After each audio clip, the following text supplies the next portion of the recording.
everyone, it's Deborah. I want to talk about love bombing. A lot of girls don't know what that is. I think I've already talked about future faking, when guys promise you something but never do it. Love bombing is when they are very nice to you. They treat you like a princess. They buy you little trinkets. They go where you want to go. They do what you want to do. It is a fairy tale. Listen, girls, that's not real. That is not real.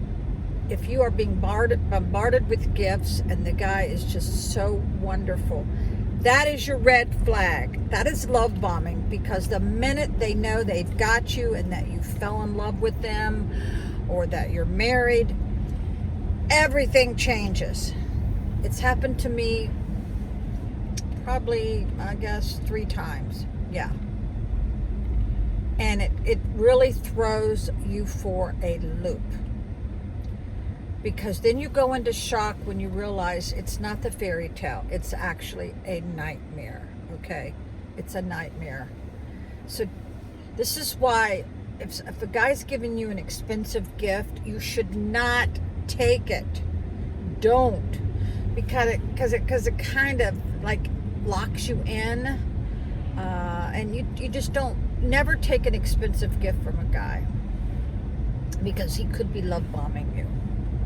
Now, this is not always the situation, but I had one guy about 4 years ago that kept bringing me gifts at my job and making me feel very uncomfortable. He stood there and stared at me at my employment.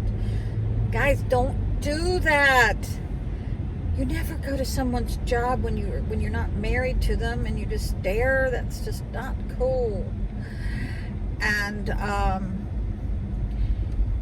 the last time I went on a date with him, I looked at him real close and realized his hair was not going with his head. It would be sticking up in the back, and I realized he had on a really bad wig. A really bad wig. I really think I need sunglasses. And it startled me. I'd never been with a guy with a wig on.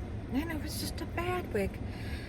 And he had brought me a huge bag of really nice things. I knew it. But I tried to get in my car and leave and just get the hell out of there.